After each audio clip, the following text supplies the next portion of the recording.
I've realized a common theme of what I like to talk about has to do with relationships and how to even, get into one that's healthy, long lasting, and that's centered around God.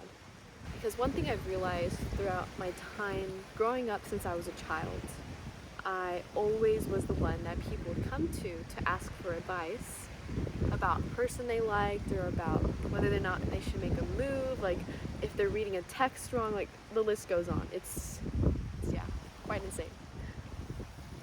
So I'm realizing, looking back as a child, wow, okay, I actually helped these people out, whether or not they took my advice. But I always somehow knew in my mind, like, this would work and this wouldn't work. Like, don't go back to this person who literally cheated on you. And then, the person ends up going back with them. So I can't help that. But I just give the advice. And as a kid, it just was intuition, like me knowing what to say to the other person. So I would tell them. And so right now in this moment, as a 21-year-old, I'm now looking back and trying to figure out my true why. Like, I'm trying to figure out what I really need to focus on and what I've always been good at. Number one has always been advice for some reason.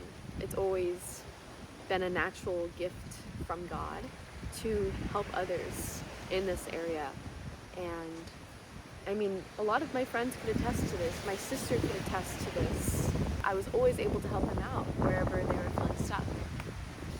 Looking back and really trying to figure out what even I'm doing right now. Making YouTube videos only for about 20 minutes or so and calling it a day. What does that mean? What it means for me right now in this moment is coming up with the most solidified answer I can give someone, or the most helpful advice for people listening who are feeling stuck or who are feeling helpless or needing motivation or needing more insights in areas that maybe they aren't very familiar with. So throughout the time, I feel like I need to touch on this for some context. Growing up, I never got in a relationship, ever. I always stayed single, I always had guy friends. I always was just observant of the people around me. And what I learned from just being their friends is the qualities I look for in a person, and then the qualities that I know are unhealthy for me. I knew that if I was desperate and I decided, you know what, maybe I should go with them, I knew that wasn't the right decision. Because what would happen is if I chose to be with someone who wasn't going to fulfill me, who was going to limit me, and just not bring out the best in me and make me feel small, then I wasn't with the right person. If they were going to make fun of me, if they were going to talk about my family, the list goes on. Just red flags that we are aware of, but not so much are able to constantly, speak out and address. That was my difficulty. It was really hard for me to tell the person, like, hey, that really hurt my feelings. Why did you say that? I would either laugh it off or I would ignore it, thinking like, oh, it's just like who they are. I always gave them the credit, or I always gave them more grace, because I knew that they obviously went through something in childhood that I couldn't help, but that's just kind of how they are. But I realized later on that people don't stay that way. They don't have to stay that way. I mean, the people that do kind of stay in those same patterns stemmed from childhood, it tends to cause them to not progress in life. And then they feel like, well, why am I not going anywhere? Why am I staying in the same place, meeting the same types of people, getting hurt the same ways?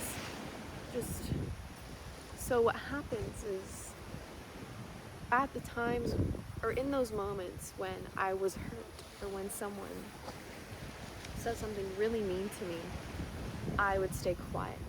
I would give them the silent treatment, because that's what I learned as a kid, is if someone said something in my household, I would just not do anything, but instead I would be mischievous and get them back some other way, or play the innocent one, or just not even do anything, because I knew, like, why would I even put forth my energy into that if it's not going to help me either way.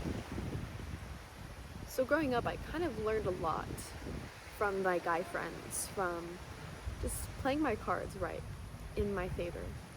And it wasn't until I got older and I got more desperate of wanting someone, of longing for someone, and I was like, you know what, I want to try stuff, I want to, get into a relationship.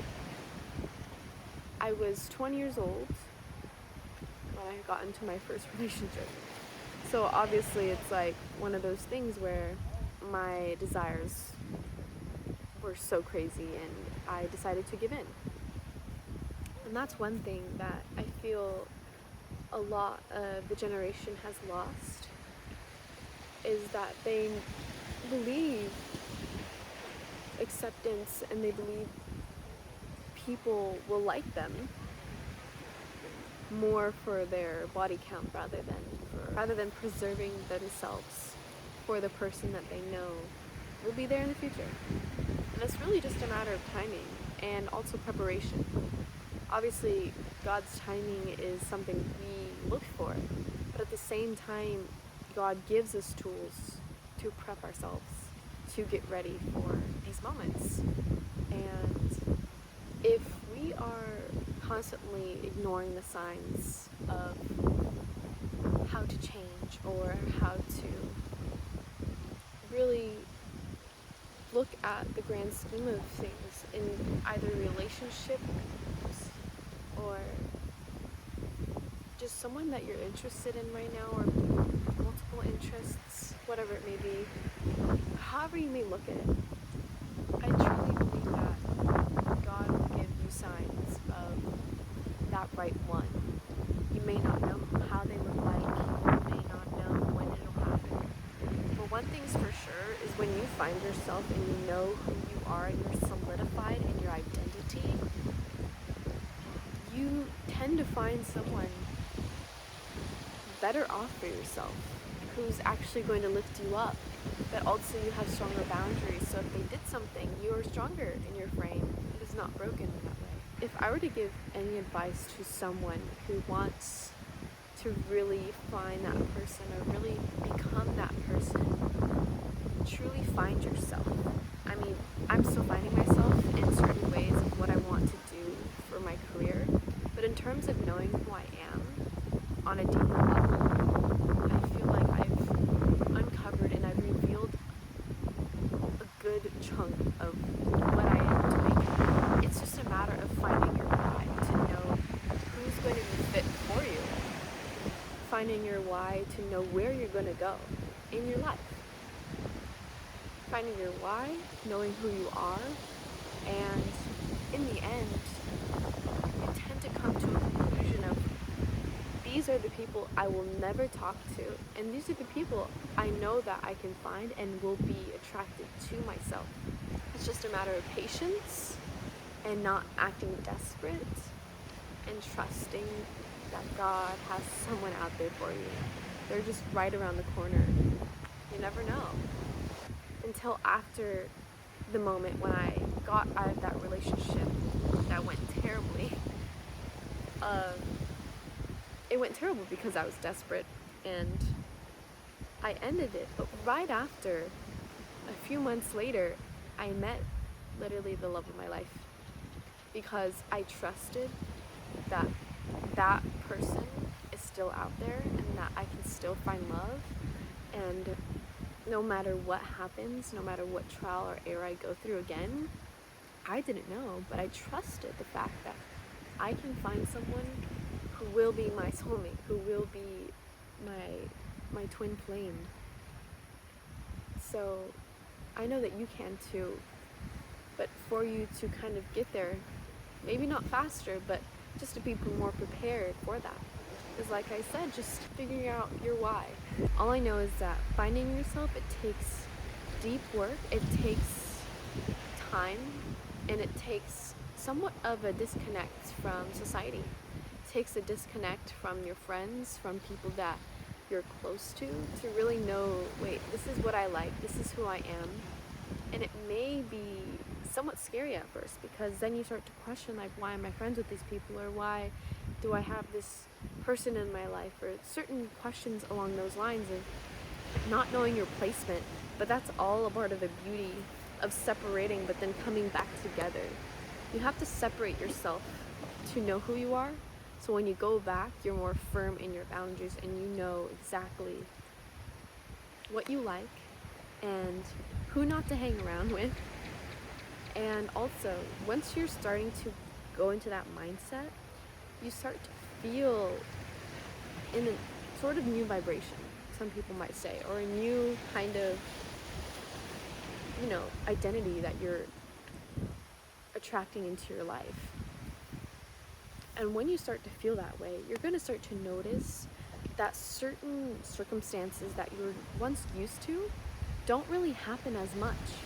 Certain triggers that used to really get you angry or sad don't really affect you as much, because now you're more firm in yourself.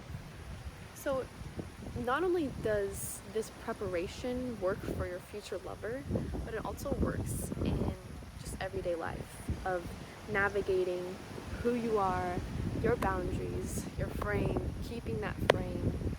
The list goes on, and I can give you more steps, but I know that a lot more ideas are coming to me of how to really help you guys in this area. So if you have questions and you want more information of just what to look for or how to really go about certain circumstances, I'd love to hear your responses. And just like, I'll be in the comments going through them, or maybe even if you have questions that are way too long to answer over chat, like, I would love to have a longer conversation with you and really get to know you and figure out together.